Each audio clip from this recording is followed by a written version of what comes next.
This shit's got me vibing. This is some good music. This You're, what's up. you're good now. All right, good. Trapping it. Shout out Trapping in Japan 19. My boy Ryan Celsius sounds. I'm tipping off fofos, bro. What time are we here, dude? It is 1:39 p.m. Sunday, January 30th, 2022. Welcome to episode 66 of the Fucking Ape podcast. I am your host, Chris Handsome, and I'm joined by the lovely Skeeve Harvey. Skeeve Harvey. I am the beautiful co-host here. I'm the awkward, creepy one who balding on the side. That's like middle-aged women. I'm coming for you. I mean, I resent it a little bit. I'm a little disappointed that you think so low of me to not really give me a nice nickname this week. I debate sometimes. I'm like, do I? You know what that is? That is just simply your jealousy on this football championship Sunday. You're just still bitter that you're watching everybody else and not your team. I'm biting my ass. I'm gonna watch you. I'm gonna watch your fucking mental health deteriorate today in a chat.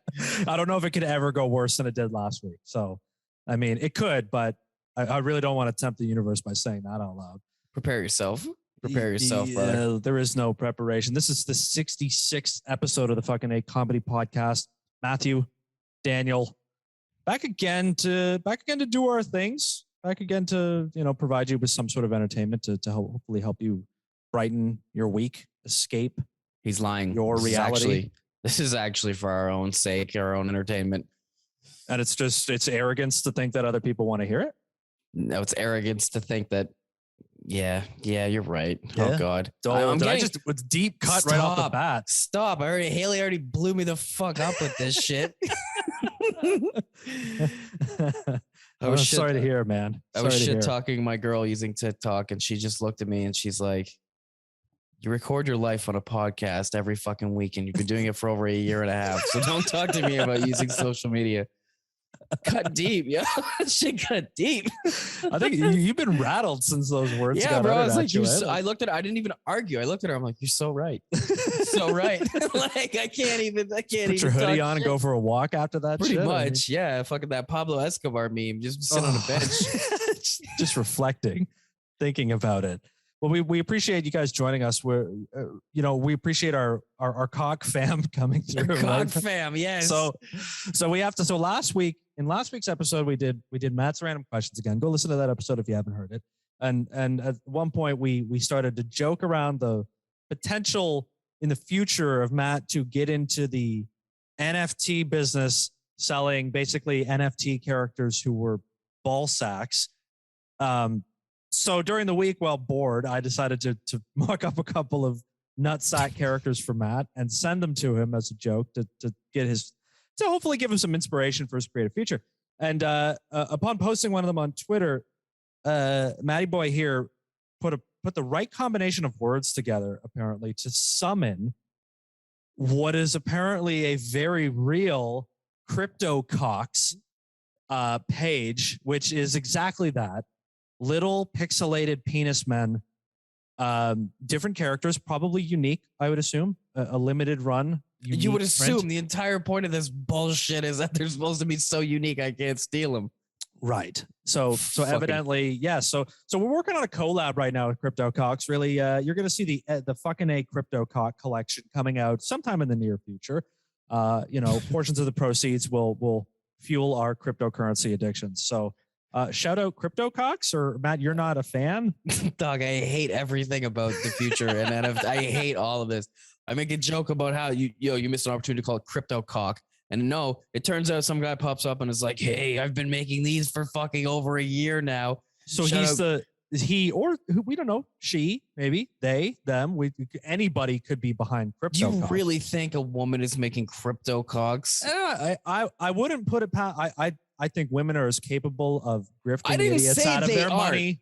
Shut the fuck up. I didn't say anything about that. I'm just saying, who's making something called CryptoCogs? Is it a dude or is it a chick? It's a fucking dude. Statistically speaking, it's a dude. Probably a dude. The only thing I can think of is that this is like the real life version of Jonah Hill's character in Superbad. 100%. Just like 100%. That kid grew up to be like selling cock NFTs. It's gonna be in his fucking classroom as the teacher walks by. He's scrolling through. What are you scrolling your phone there? Nothing, man. Nothing at all, man. Let me interest you in crypto cocks. Like, pulled out my treasure trove of crypto cock NFTs. I mean, you're right. Like, how does a person go about? Like, look, you're right. We do a podcast, and like I do another podcast, and I do various creative things. There are creative people all over the world, and like, you make your friends and your family and your significant others. You tell them about your creative things every now and then. They're aware of them. Maybe they're more supportive of them at different levels and all that. And then there's this guy who makes pixelated dicks and dresses them up in like cowboy costumes and stuff, and runs a Twitter account page for them and says, "Good morning, Cockfam," in the morning of on a holy Sunday morning, by the way. So how do you navigate your life around you? What's harder to bring up at Thanksgiving? Hey, Gran, can you pass the cranberry sauce? Thanks. By the way, I make $3,000 a month on OnlyFans. Or, hey, Gran, can you pass the cran sauce? Yeah, that's right. I'm a 28-year-old unemployed guy, and all I do is make fucking JPEGs of cogs with cigarettes in their mouth. I make $0 a month. Well, it depends. I think it depends on, what's the OnlyFans for? It's just burping in people's faces and calling them a little bitch, or jar farts, or, some sort of other strange bodily function related. Okay. All right. Here's a question for you. Do you think it's harder to tell your family that you do porn, or that you fart in jars and sell it? If I had to tell my family one of those two, like specifically my family, the jar farts would probably hit off pretty well, I think. I think so too. Because they'd be like, they think it's hilarious. The porn, if I was in porn, I think my family would be, not that they're prudish or like conservative, just they'd be like disappointed that that's all I've gotten up to. Right. Yeah. So I just started jerking off and filming myself and selling it on the internet. Like, oh, you don't. Okay. Sell yourself higher than that, bro. You can got better content than that. You can fart in jars while you jerk off and sell it on the internet. It's genius. Merge the two. We finally brought the concepts of brand fusion to the OnlyFans game, is what you're saying. Like, why just do one? Like, I can think of all the holes you can use at once. You can jerk off while farting into a jar and burping into someone's face. You might as well set up a triple camera setup and do all three and sell them on a multifaceted OnlyFans. I don't even want to continue this. There's no recovery. I don't even want to continue this. Matt, it's no secret that the real estate market is skyrocketing, but the COVID pandemic Good pivot. You're welcome, is creating another little known land rush.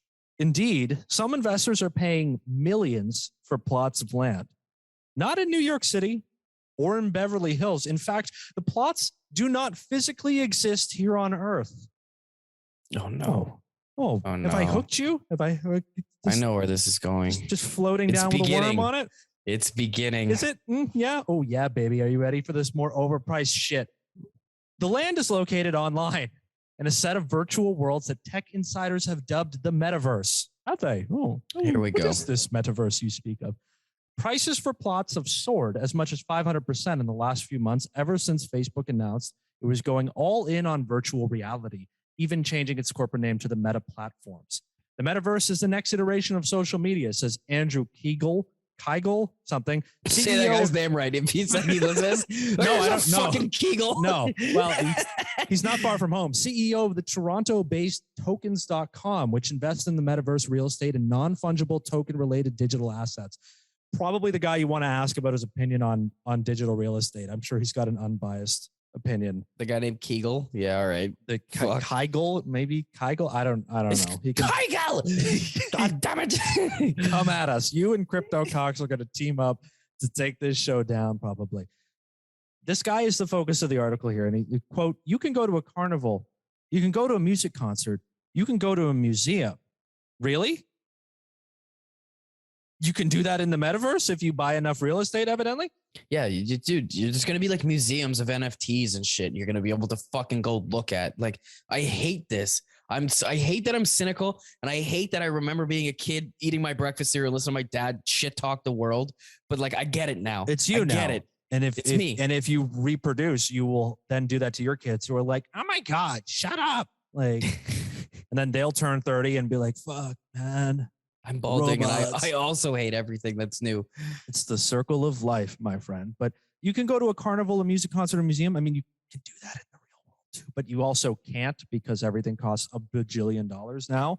Yeah, Like, but you can't own that stuff now. It's already owned by other people. So people need the next thing that they can buy and own, right? Boom, digital space, gold rush. so instead of owning physical things in the real world, because nobody can anymore, because it's all too expensive unless you're like early Bitcoin investor, you have to go to the virtual world where you can own things, but also they're not real. So you really don't own anything, but at least it's the potential of ownership. This is reminding me of those Japanese guys that like think women are gross and dirty, so they just keep jerking off to hentai. Like, oh, it's nice and clean. I don't have to worry. And why exactly does it remind you of that? Because you don't have to As actually though I had a engage. difficult segue to get out of there a minute ago. Now you. Let's see what you've got. What kind of gymnastics can you pull, my friend? Because you don't have to engage in the actual world around you, bro. It's like getting closer to that Black Mirror episode where the people live in the little like They just ride the bikes and do exactly. Damn right. We're getting one step closer. You know, like, why do I need physical space? Kegel's company, that's the way I'm choosing to go with it, recently dropped nearly $2.5 million on a patch of land in Decentraland. Shout out Decentraland. Shout out. One of several popular metaverse worlds. Prices have gone up 400 to 500% in the last few months. Like, how? Why? Who? First of all, it's not real. You could just make more digital land, can't you? Like, it's not a physical Earth that gets taken up over time. Like 400%. It doesn't matter where you are. If you're on the physical planet Earth or you're in the virtual metaverse, real estate is unaffordable. It's not possible. You can't even buy. I'm homeless online. Oh God, I'm homeless online. Oh my God, yo, can you imagine that? We're like at Starbucks with our fucking goggles on in like 30 years, just like shit talking people. Like, this guy can't even afford to get a coffee in the metaverse. You're going to be sitting at home. Yeah, you're going to be sitting at home in your VR haptic feedback suit, pretending to be a homeless person in the metaverse. Yeah, you're like, but what if you're it's the new scams, dude. You're actually rich in the metaverse, but you panhandle for like cryptocurrency. Fucking idiots. The future has boundless potential, really. Another hot metaverse world is the Sandbox, where Janine Yorio's virtual real estate company, Republic Realm, sounds like the people you want to go with, spent a record $4.3 million on a parcel of virtual land. Again, why? How? Oh my God. How?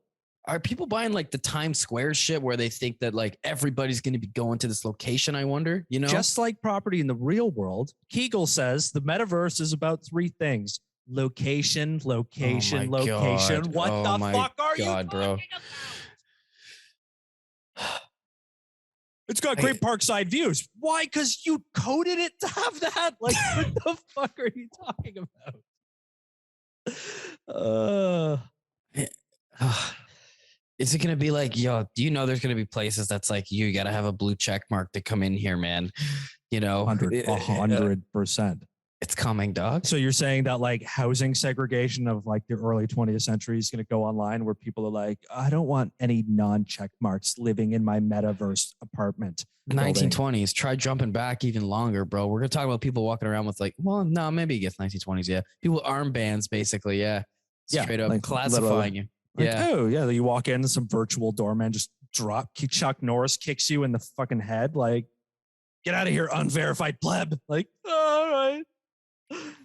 Oh God. So there's not even hope of owning something of your own affordable space in the non-world. Come check out my 1-bedroom closet. This is what I own in the metaverse. Are we going to have to pay for rent one day? Digital rent? I hate that I'm actually thinking about it and being like, you know what? There probably is, because if it actually does take off, like really though, like realistically, you know it's going to be a cash generator. So people are going to want to, of course, right? The only reason we're doing it, right? So people are going to want to hang out at their clubs, this or that, which means effectively people are going to have their own spaces where it's like, you'll come back to my spot. We can hang out. What's the difference between digital rent and a subscription fee? I don't. Nothing, because you don't have a physical anything attached to the money you're spending. Don't utter those words into the microphone. They're listening, okay? They are listening. Eagle is way ahead of us here. Why don't you go downtown and say what up? He's right down there. Head on down. Yeah, he's a local he'll boy. love to talk to me. He'd be like, hello, yoga sweater, hair up, man bun guy. You must be interested in my you crypto look world. are you kidding me? Have you seen the tech world? You look like you code and develop apps on the weekends. Like, it kills me. You know what kills me? I look like Rob Schneider's character in Home Team, that Kevin James movie where he plays Sean Payton. Yeah, I watched it last night. I look like Rob Schneider. I watched it. What did you watch last night? I watched Dune, a 2.5-hour epic sci-fi fantasy masterpiece. What did you watch? I watched a Kevin James movie where he, for some reason, plays a guy he looks absolutely nothing like. I did it for homework purposes, brother. Okay. Oh? I can't shit talk a movie and not actually watch it. Do you have a film review? Like a minor one. All right, lay it on me.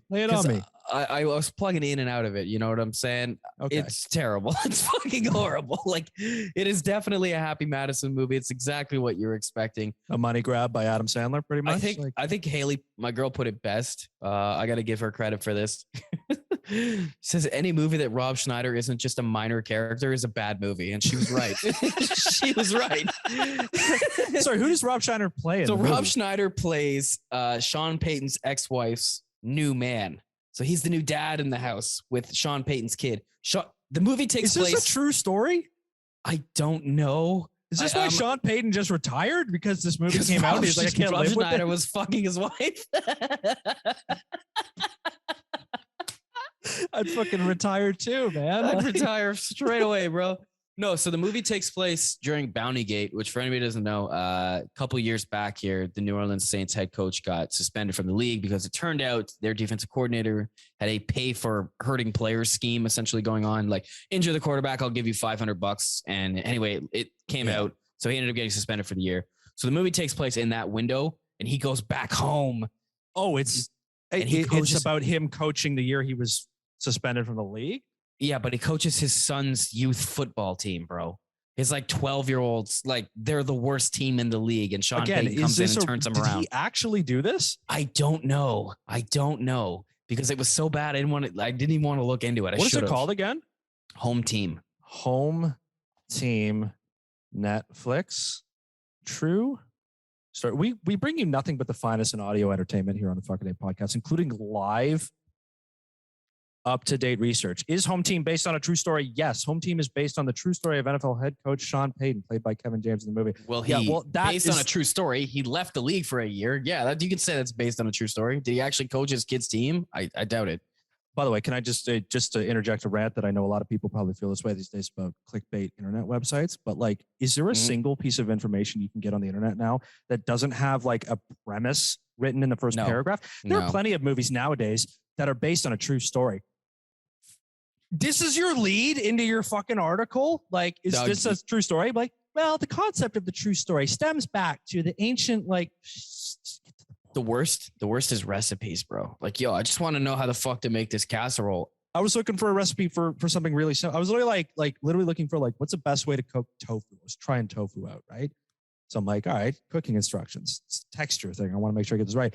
Every single thing I opened up was like, when I was a girl, my mother on a spring night would cook tofu. It's like, I just tell me whether to pan fry it or put it in the oven. Yeah, like, dude, skip the bullshit. Like, so yes, it apparently is a true story. Focus on the father-son story between Peyton and his son Connor. Who hates his guts in the movie, by the way. Gross. So it's like it's like literally exactly what you think. He comes in, the team is garbage. He needs to teach them some shit. They get better, but along the way, the team needs to teach Sean Payton something about himself so they can win together. And then he fucking comes that bullshit of just like riding his players too hard. And then spoilers. I mean, who gives a shit? You're gonna spoil a Kevin James movie? No. Everybody here. Spoiler alert. Okay. Spoiler alert, I'm about to room home team, the Kevin James masterpiece. Uh-oh. Paul Yeah, Blart. Fast forward. Paul Blart Blart football manager. So the end scene, Sean Payton finally learns from his mistakes. Okay. Stops riding his players. He lets everybody play, and they're in it together. So he lets the kicker go out and try to kick the game-tying field goal in state. And he's like, I believe in you. And this kid comes out and misses the kick so badly, he hits the scoreboard, and the scoreboard explodes. And then, because he misses so badly and explodes, everyone's like, hey, man, that was really fucking cool. Who cares if we lost? And then they fucking party. According to this, Sean Payton has read the script, got to know Adam Sandler and the Happy Madison production team, and I know that he and Kevin James do a great job at everything they tackle. It's in their hands. It's a unique and entertaining storyline. Is it really? Is that what we're going to call it? They defeat a team because their entire team gets so sick from eating Rob Schneider's like yoga food that he makes for the team that they vomit on everybody on the field and run down the field with the lead blocker that's vomiting on people as they score. You're making this up. I swear to God. No, you're making that up. Oh, by the way, the vomit is all CG, so it looks ridiculous as these like CG vomit is flying out from these kids' heads. Yeah, I'm dead serious. No, this is why Sean Payton retired, because he probably needs to literally like go away for a year to hide. I saw the script. It looked pretty good. I think it's going to be a really entertaining movie. Sean, have you actually seen the movie yet? Oh God. Oh, Paul Blart football fucking manager. Like it's just terrible. So check that out on Netflix. Don't. I'm not even trying to be funny on it. I'm just ranting about it. Like it was not good, man. I knew what it was going to be. Okay. It's okay. I had to watch. I had to know. We're here to work out whatever issues that you may have. Dude, I like football too much. Like, that's dumb. I watched a fucking football, like, Paul Blart movie. Like, you know what I'm saying? Do you know what I'm saying, bro? You were, you know what? You were open-minded and willing to give it a chance, I think, is the only positive way I could possibly try to spin this for you. But it was open-minded. All right, I got some more science for you, or studies. The parenting communities on Facebook were subject to a powerful misinformation campaign early in the COVID-19 pandemic that pulled them closer to extreme communities in their misinformation, according to a new study published by researchers at George Washington University. I stay home and I teach my kids about the dangers of lizard people. Yes. Bro. They must know. Parenting communities. So we're just infusing our conspiracies right into the source now. Straight the pipeline. Facebook, mom, kids. Why bother? I'm not looking forward to like when I'm standing in line for like a washroom and like a 10-year-old behind me starts talking about the lizard people in the stalls. Like, and I don't think he's hallucinating. No, he's just being a kid. He's just having fun. Like, no, he's actually referring to the conspiracy theorists, lizard people. Like, all right, cool. Yeah, like how do people get by being like school teachers now? That's got to be the hardest job in the world right now, dude. Miss Johnson. Yes, Timmy. What about the lizard people and how they take the skin of powerful people and rule the world from the my dad says like, oh no. Yes. This sounds like Texas right now, bro, with all the fucking books they're banning and shit. That's next up. These kids. My dad taught me. I was homeschooled for 12 years. Oh my God. Well, by studying social media at an unprecedented scale, we have uncovered why mainstream communities such as parents have become flooded with misinformation during the pandemic and where it comes from, says Neil Johnson, a professor of physics at George Washington. Physics? I thought we were studying physics.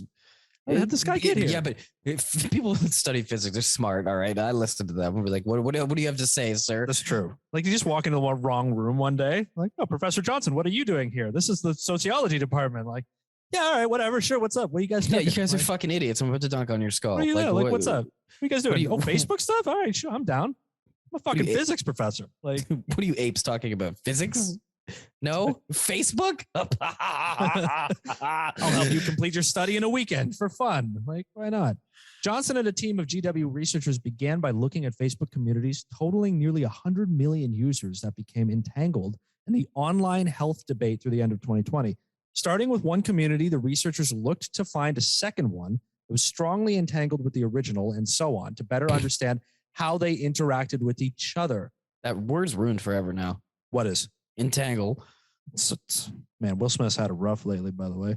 The researchers discovered that mainstream parenting communities were exposed to misinformation from two sources on Facebook. First, during 2020, alternative health communities, here we go. Of course. Which generally focus on positive messaging about a healthy immune system, acted as a key conduit between mainstream parenting communities and pre-COVID conspiracy theory communities that promote misinformation about topics such as climate change, fluoride, chemtrails, and 5G.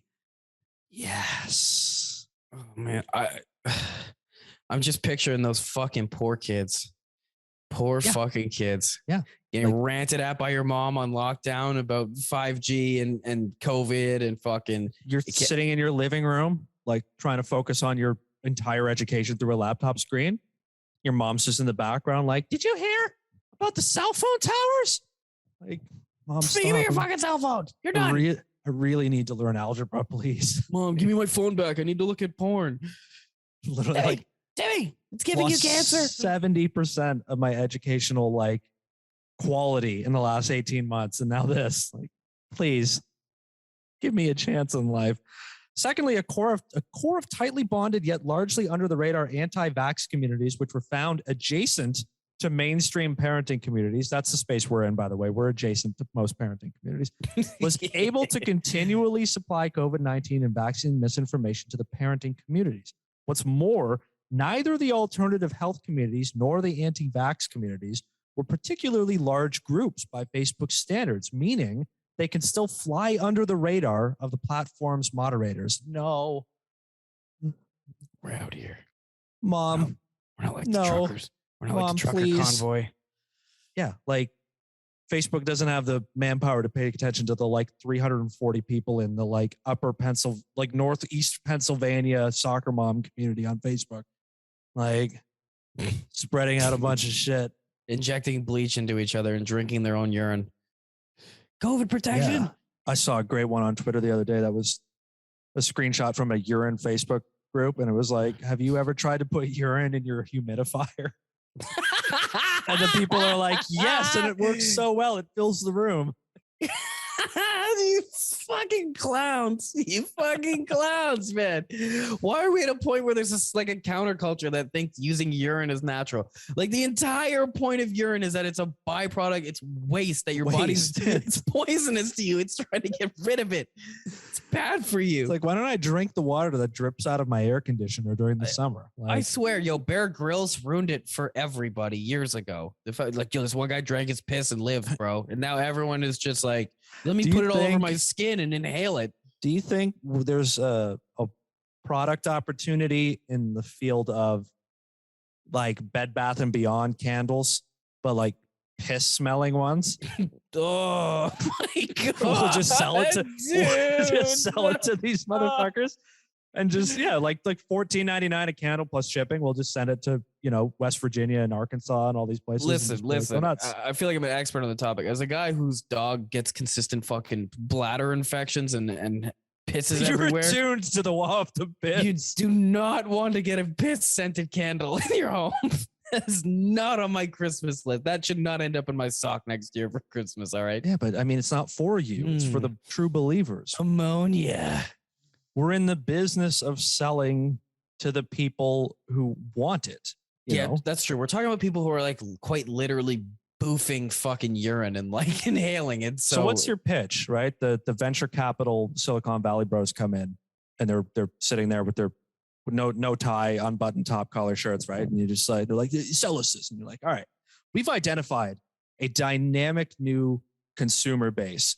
Okay, the piss people. Our studies show that piss people account for roughly 3% of the population, and therefore we identify an untapped market for potential piss candles that can be sold by the dozens to these folks.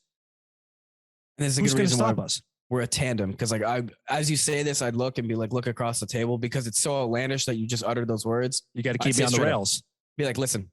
We're going to get to the numbers in a second. Yes, we have our raw data. Yes, we've seen Dragon's Den. I know how this pitch works. Yeah. It's your valuation. Cut right through the bullshit. Yeah, we have piss candles and they're going to fucking sell. They are going to fucking sell. And then they're like, what's your overhead? How much does it cost to make one? You're like, well, I take a regular candle and I just pee in it and then I seal it back up and then I sell it. Like, oh, okay. Fermented the wax. So technically I'm spending nothing on the piss. Oh, bro, like, what's wrong with us? What is wrong with us? We're back to bodily fluids. Yes, bro. Like, what? Farted in jars. Now we're pissing in candles. Like, what? How far have we come? Not far at all. I just think the news stories that we've read on this show lately have really warped our sense of reality. Yeah, dude. Like, I'm living in a bad part of the internet, dude. Like, get out of here, man. Can we disconnect and delete all our profiles and like re-enter the algorithms from scratch again? Like, I don't know if I want to. Like, I can't turn away from some of this stuff, bro. It's impressive in its own special little way. This one's impressive. Okay. Coming out of Ireland. A dead man was brought to a post office, propped up by two other men in an attempt to collect his pension. Oh, it's Weekend at Bernie's, right? Straight up Weekend at Bernie's in real life, dude. Staff at the post office immediately became suspicious and contacted emergency services and state police as they rushed to the scene. Why is your friend not speaking for himself? And why is his head just dangling? I can't even fucking look forward. No money was handed over, and it's understood that the deceased man is well known to the two men who moved his body. A local woman was quoted as saying, "The man looked unwell as his feet were dragging on the ground." You don't say. You don't say. So these guys end up getting arrested, of course, right? And none of the pension is given out. But just like, I can't imagine you just dragging a corpse. Would you do that for your homies? Like, if I die, dress me up and take me down to the bank and just keep collecting my shit. Like, that's not doing it for your homies. You're taking your homies' money. Like, that should be their family's pension. They're entitled to it.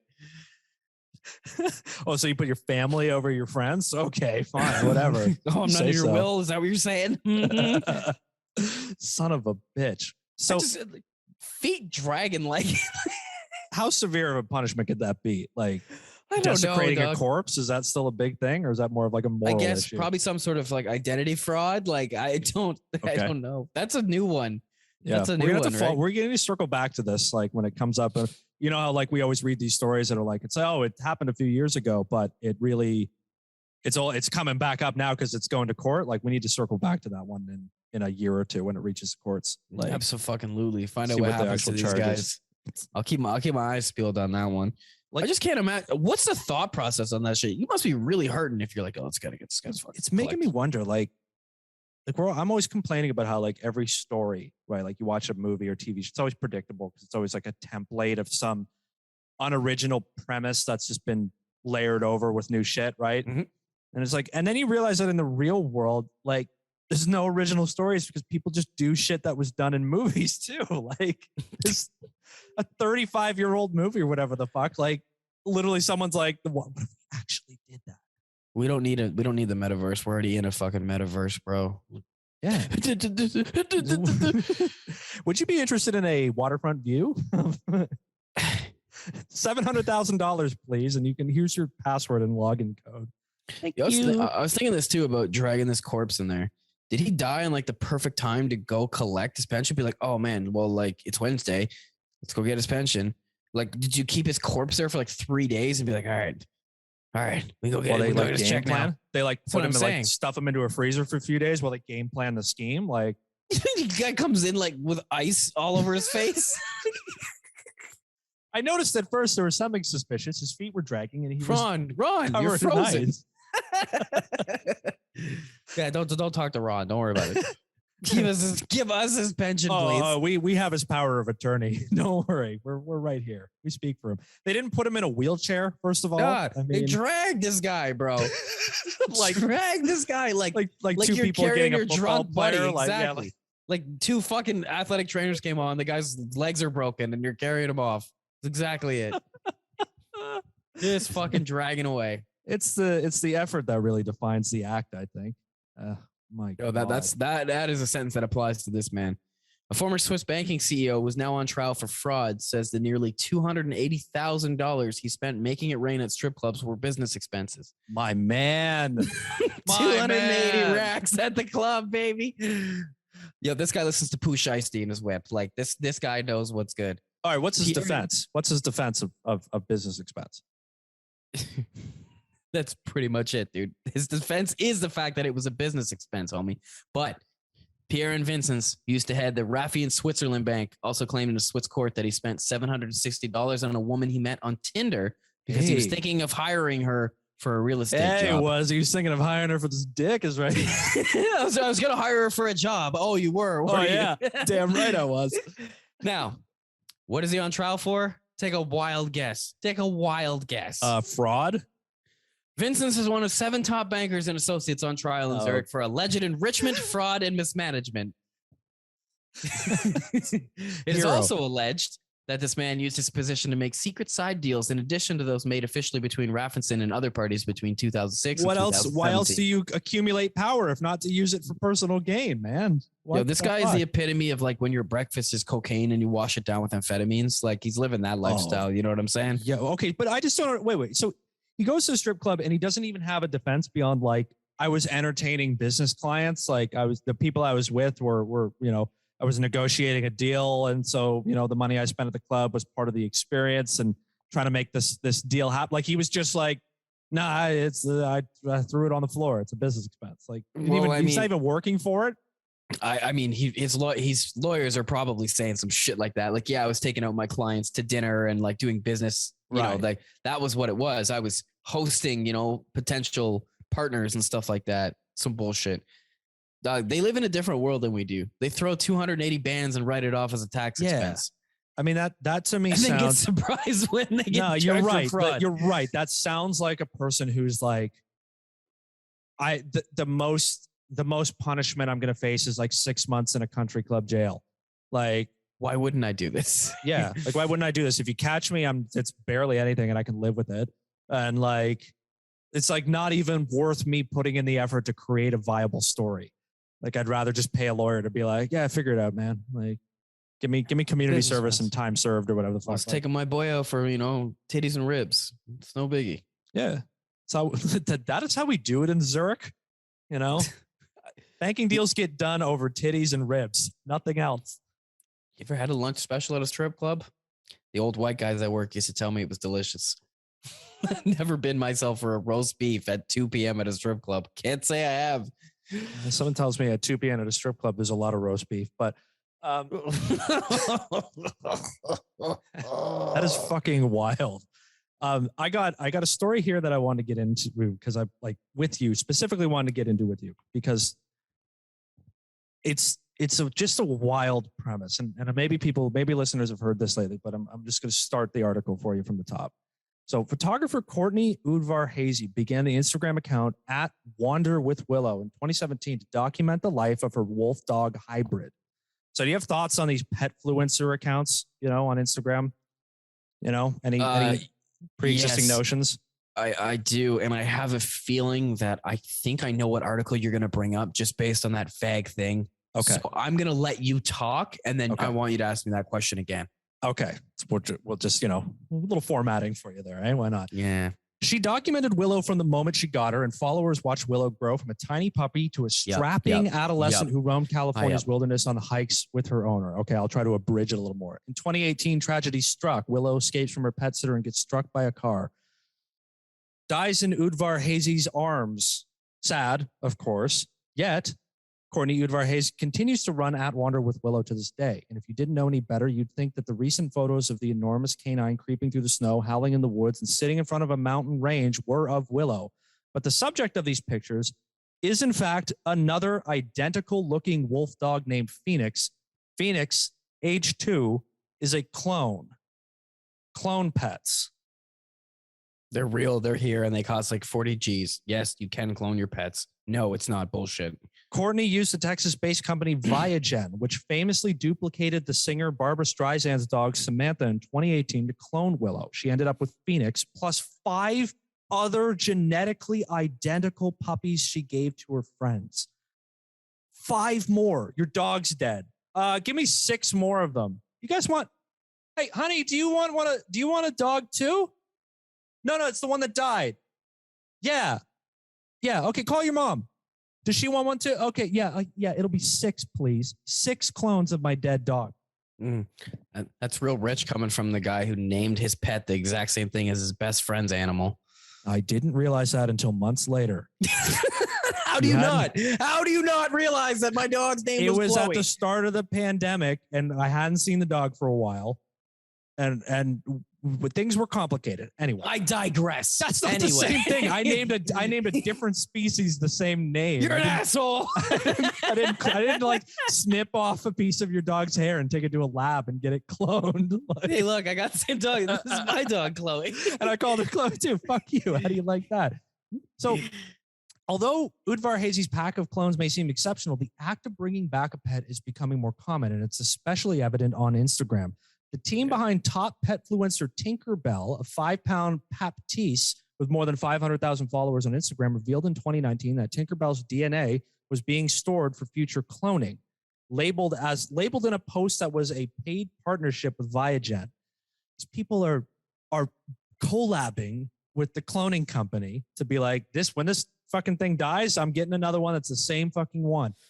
So look, I mean, it costs like $50,000 to $100,000. It preys on people's emotional states, right, about their pets being dead because it fucking crushes people. So it's basically predatory on people's emotions. But like, I mean, first of all, your thoughts on the petfluencer. There's a question for you. Well, this opens a whole different kettle of fish because now you're not just talking about the ethics of like cloning an animal and if you should do that or not. That's beside the point. That's already happening and being done. You can do it. Just pay for it. Yeah. But it's not just for rich people like Barbara Streisand who are like, give me 6. Now with this whole pet influencer person and the whole like fad of that, when your animal dies, that's your stream of revenue. That's gone. So it's a simple investment in keeping it going. It's a business investment, dog, because it's like you can get another animal and build your group of following and shit. But if you get that dog back, can you write it off as a tax expense? Probably. Cloning my dog was a business expense for my social media account. Yeah, so I'm not paying any taxes on this fucking $48,000 it cost me. Yeah. I wonder, there's probably some lawyer that could spin doctor that shit. It's a good accountants out there. Call your dad. Get him to write it up for us. Reading this, like, you're right. I've heard of it in the past, and I guess I didn't really realize like how far across that frontier we've already gone. Like, I didn't realize we were like, oh, we're already at like, oh, people do it all the time. Like, I feel you. I thought it was still like in the petri dishes. Hey, we've done this. Like, yeah, like this girl. It's literally she cloned this dog like 2 years ago, and people didn't even know that it was a thing. But like the reason I wanted to get into it is because it fucking cracks the like fundamental. It's hard for me to put into words because it like cracks open some of the fundamental principles of life itself. Like your dog dies. We've all been through our pets dying. Most people have, right? Like it's sad, just like any death is sad because it's final, because that person or creature is gone and can't be replaced. But now you're like, oh, my dog died. I'll just get the same dog again. It's got to, here's the thing though, they're still different. They're going to have different personalities and brain chemistry and shit like that, right? So it's not going to be the same animal still. But that initial, like, if you look at it, you just, that emotion it probably evokes, yeah, you're there. But what if you get it and it's not cuddly anymore and shit? And you're like, yo, fuck you. Exactly. It hates you, you know? It's like, it just got a bad apple or like whatever it may be. It doesn't behave the same. But then like but then you're basically being like, oh, like you just need people to not be people about it. Because if anybody's dog was dying and they're like, you give me $50,000 right now, he's on his deathbed, and I will take him to the slab, and in a month we will deliver you a puppy version of your loved pet. You just got to empty your bank account or like go into huge debt to do it. And I'm manipulating you in your emotional state. Oh yeah, that's going to happen 100%. And then while you're still like grieving or something, like you get this thing that's like, oh, you're him again. Oh, it's like, but it's not them again. It's not. Like, doesn't this beg the question of like, what's the point of the pet then? Right? Like you value your time with this animal because you know it's not forever. The same you value your time with a significant other or your friends, because deep down we all know that nothing lasts forever and that eventually this podcast will die and like something will happen, right? Like, but if you just start cloning everything, then like, what's the meaning of it really? But Like, then it's not the also, same, right? how you gonna tell like a parent they lose their child when the child's like 8 years old and they're like, we can clone him. We're just gonna scrape him off the pavement and we can make another one.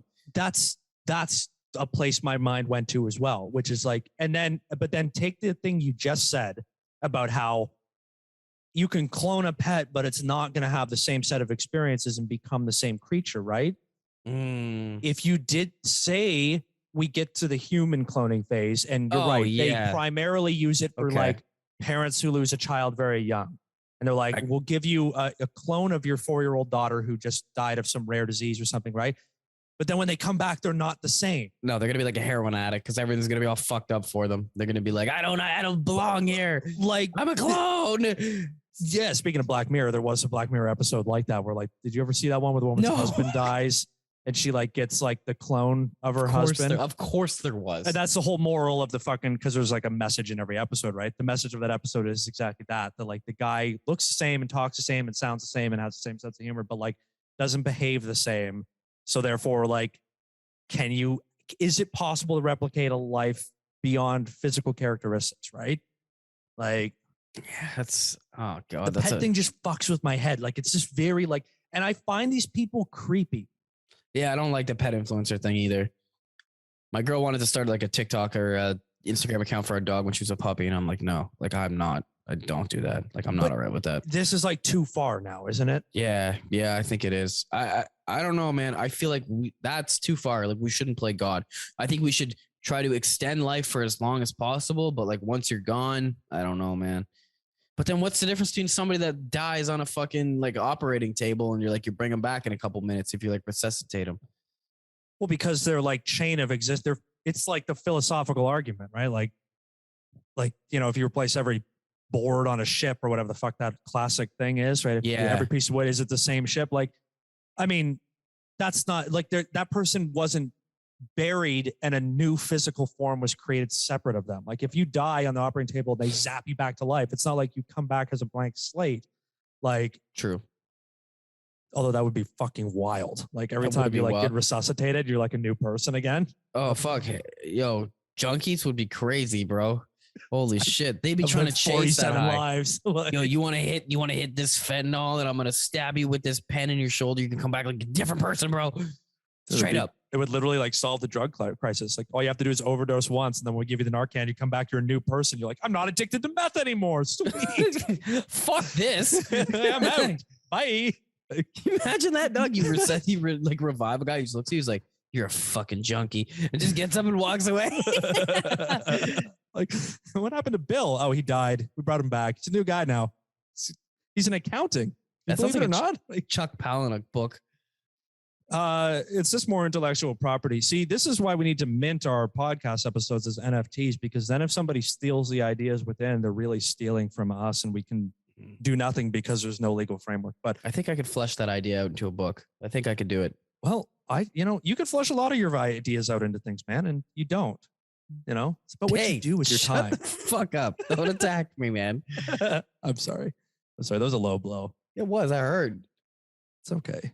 I'm getting blown up this week, man. Like, like sitting back. I'm like, I swear to God, I am the walking like that Pablo Escobar meme. I've been like thinking about my life, man. Welcome to 30. Welcome to being 30 years old. It's me, or like examine yourself, and I'm like, this is what your life is now. Is a constant state of, oh no, what am I? I can understand robbing a place once, maybe twice. Okay. But 3 times in 6 days? That's too much. That's going to get yourself caught. Just like this guy right over here was assaulted by the owners after he robbed a fucking grocery store 3 times in 6 days. He was eventually captured by a waiting police officer who was there undercover, waiting for him when he came back for the 4th time. The 4th time this guy tries to fucking rob this place within 6 days. So store surveillance video taken Friday night at Augie's Grocery Deli shows the violent perp jumping across the counter just as he had the previous 3 times he was there between January 10th and 16th. This time, however, instead of getting away with cash or merchandise, the robber was stunned when an off-duty police officer, Maurice Johnson, who has stopped to check by on the store, jumped out from the back of the store. Robert took off for the exit, but he was caught and arrested on the corner by Johnson and the store's owner and his son, who was also a Jersey City police officer. Now, the robber was identified as 34-year-old Travis Neely. So this guy's obviously facing charges, going through court processing as we speak. How do you go back to the same spot 4 fucking times? I get it's an easy hit, but like eventually that you know that they're going to come around, right? Because we're creatures of routine and familiar. We like to be in familiar surroundings, you know, like I find a place that I like to go to and I like to go back there again and again. Maybe this guy was like, you know what? I'm comfortable robbing here. I know the layout of the store. I know exactly where the cashier puts his gun. I know where the drawer button eject is. You ever walk into a place and you're like, oh, hey, like, I got to, I recognize the cashier. I recognize the girl at the subway. She makes my sandwich all Molly, the time. Hey, give me your shit. You just like to keep it simple. Let's not overthink this one, really. I think, 4 times in 6 days, you try to attempt to rob somebody, though. I just like, this sounds like a fucking a crackhead getting stuck up on the street. Like it's an easy hit. But yeah. Throw the book at this guy, please. Go to a different store and rob them. Like it's worse because he was caught in the same place. It's such an easy, like, it's not like a string of robberies and finally he gets caught and they're like, oh, you get arrested for this one store, but we can't prove you did here. It. Like, literally they're like, hey, you're under arrest for robbery. Oh, also we easily know you did the 4 other ones at this store. Travis, back again for the 4th time, are we? Congratulations on like quadrupling your charge count when you go to court. Like, you've done this multiple times. There's no plausible deniability of like, oh, I robbed this one, but I didn't rob that other store down the street. You got no proof, right? Like, it's like, no, you're the same guy who's been here repeatedly. You buy the same pack of menthol cigarettes and then tell me, put them up, honey. Slide a scribbled note across that I can't read because your handwriting's too shitty. I hear this all the time when I watch like crime TV shit, and I watch a lot of dumb stuff like that. But they always say, they're like, yo, we give criminals way too much credit. Like, smart people are robbing the corner store 4 times in 6 days. The guy's obviously a stupid motherfucker, you know? So you can't expect that he's not going to do some dumb shit. Yeah. Yeah. I mean, that seems to be like, if they were smart, they wouldn't be robbing a grocery store, the same grocery store 4 times. No. He's just like, that begs the question. You know the guy's a dumbass. Like, we don't need to be like, is he an idiot? Like, no, he's an idiot. Yeah. Like, smart criminals are hitting bigger licks.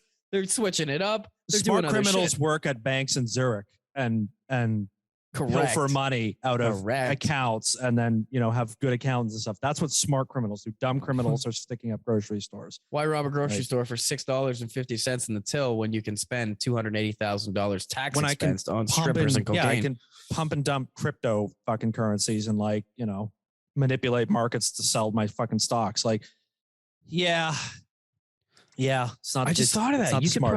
You could probably like business expense buying cocaine then. If you're at the strip club.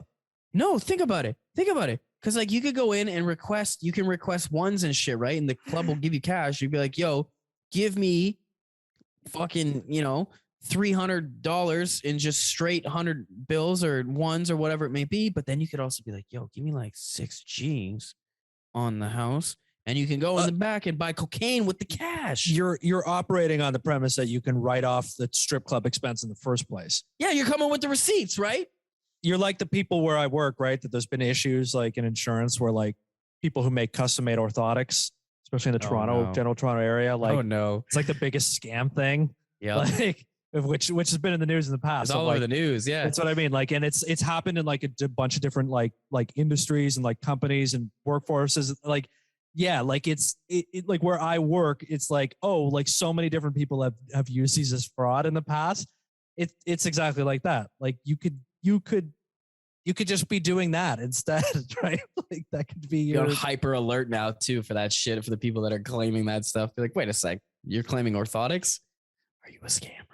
It's hilarious because it's like where I work, they're like, well, we just need all these documents to prove. I'm like, so you just are requiring the scammers to print out some pieces of paper now as well? Like, well, we don't really know what else to do. Like, Pretty We don't much. know how else to prove The, it. Like, the burden of proof is on the other people, right? It's always everybody just deflects. They're like, hey, we're getting paid. We don't give a fuck. you're not Until going to we really catch stop you. people. Exactly. Until You're never we going to stop catch people you. from being scammers. All right, I got one more. I got another scientific study for you, right? I'm bringing the science. Clearly, that's where I've been operating in my internet use lately.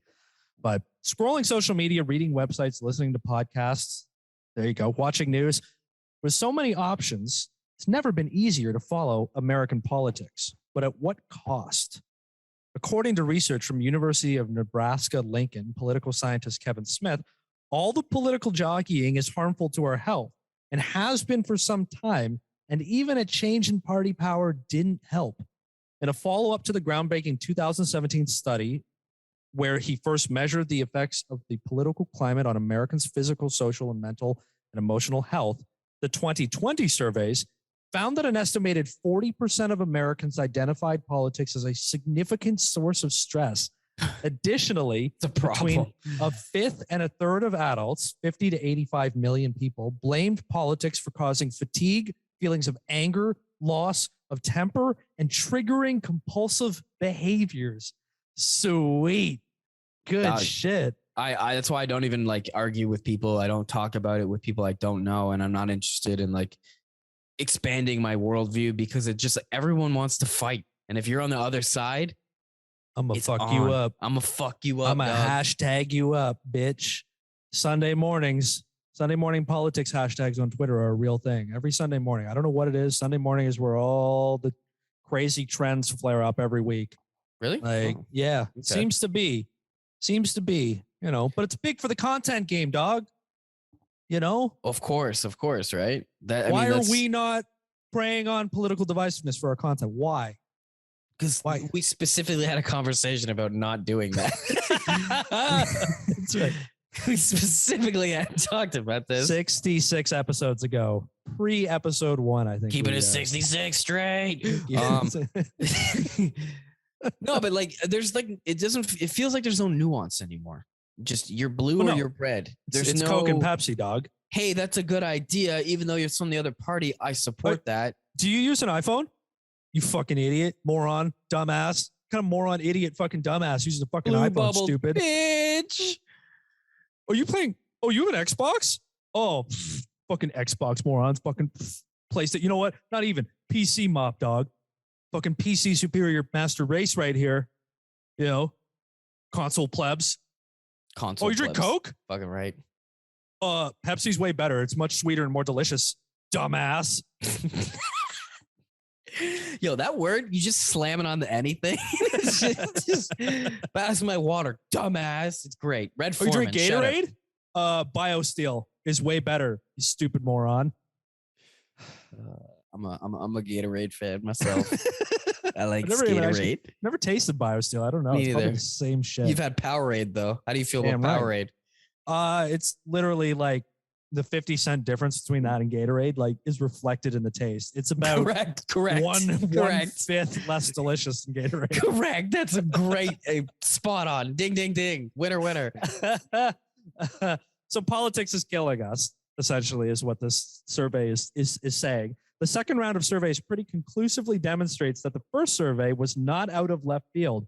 And what we found in that first survey really is indicative of what many Americans, and honestly, I mean, this is Americans, but Canadians as well. Oh, yeah. We're in the same category. Europeans, every country in the world where they're doing this Coke, Pepsi politics shit. This is undoubtedly the same fucking thing. A huge chunk of American adults genuinely perceive politics as exacting a serious toll on their social, their psychological, and even their physical health. I mean, what? Amazing. Yo, if you're letting it get to you physically, like something's up.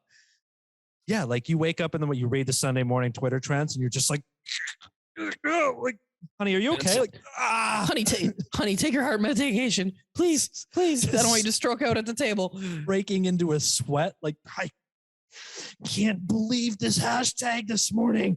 Like, Justin Trudeau. More like true dope.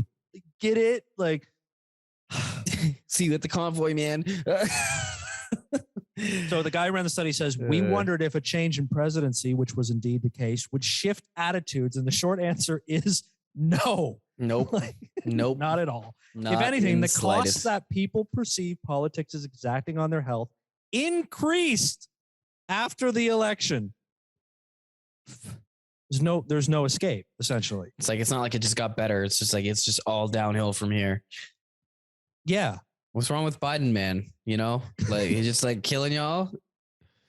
I guess. I don't know. I'm just a neutral observer from the outside. I'm asking. So what that means that if all the people in this country like hate the prime minister, if they get him out of office, which eventually they will, the lesson to be learned is that you will be just as fucking miserable come the next day. You will be more miserable afterwards.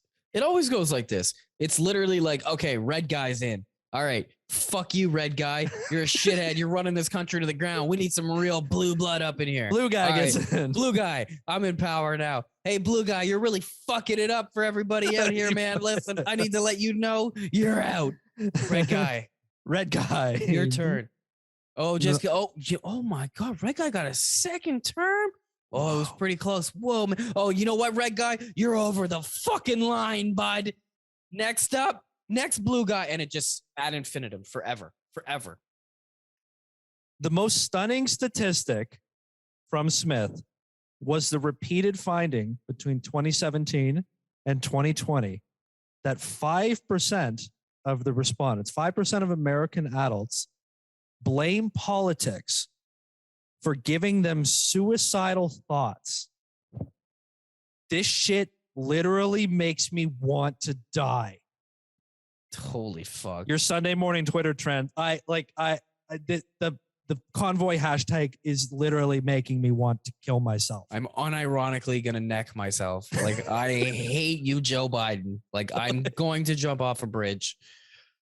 Like, somebody somewhere just with shotgun in hand signing a note. Joe Biden did this to me.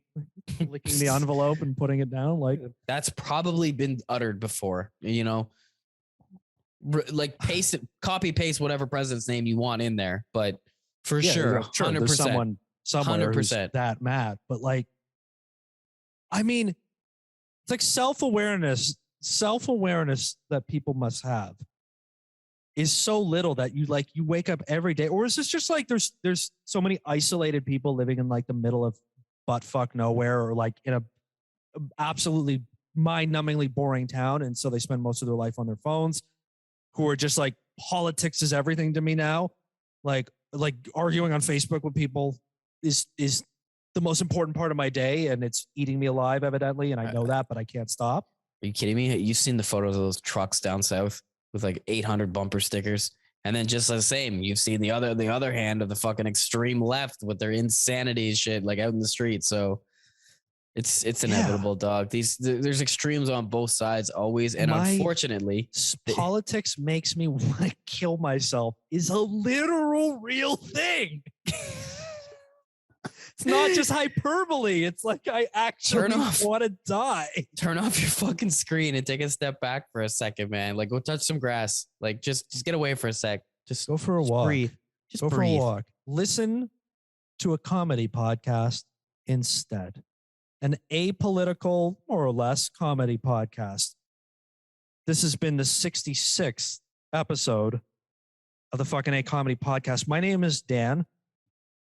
My good homie and sad, bitter football fan friend across the computer screen here is Matt. We'd like to thank you for joining us for the 66th episode of the show. We'd hope you come back for episode 67 and tell a friend. Bring them along. Tell them that we do our best to control the bodily function jokes, but they may just be part of our DNA now. It feels that way, dude. Okay. I think the second you brought it up, I'm like, oh God, he's right. There may be some editing in the future of this episode.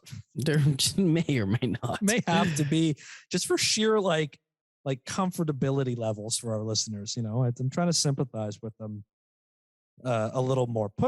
We need to put ourselves in the listeners' shoes, ears. Yeah. Be more considerate. And put we your aim to do nose that. with our piss candles. That's right. Oh my God. If anybody would like to pee into a humidifier and then give us a firsthand account of what that really does to a room, I mean, Huff urea, baby. I just can't live on this rock anymore. Politics is making me want to kill myself. Thank you for listening. You can follow fuckineh on Twitter and Instagram at fuckineh podcast, FUCKINEHPODCAST. Email the pod. Get in touch with me and Matt if you got any ideas of your own. That's at fnehpodcast@gmail.com. I almost didn't remember our email. And also check out the Fuckineh Beats Spotify playlist. All the music you hear on the intros and outros of this show go in there. And it's growing. We're like 120 songs in now. I mean, I love it. I play it all the time now. Like, not even joking. It's beautiful, you know? And we're going to threaten to take it down if Spotify doesn't remove Joe Rogan, which I'm sure they'll 100% do, right? Yeah, for real. Money or no money. If our 3 followers playlist goes down, it's sure to crumble this multi-billion-dollar empire. Easily. Neil Young couldn't do it, neither can we. Well, it's because Neil Young isn't as famous as we are, really. Oh, fuck. Yeah, okay. We're quickly catching up. We're nipping at his heels on the all-time famous Canadians list. Slowly but surely. Slowly. Yeah, we're working away. Surely. Early days, my friend. Matt, parting wisdoms, words of Zen on the way out. I hope your team gets blown the fuck up. That, my listener friends, is the sound, is pure, authentic, uncut hater jealousy, dripping, seething. Seething. That's the seething word. Jealousy. Slither into your TV set and watch your team die. Yeah, you just seriously though, like I hope you guys get bodied, like just blown up, lose, go Niners. And with that, this is the final episode of the Fuckineh podcast. We want to thank you for joining us for 66 episodes. Fuck you. Bye.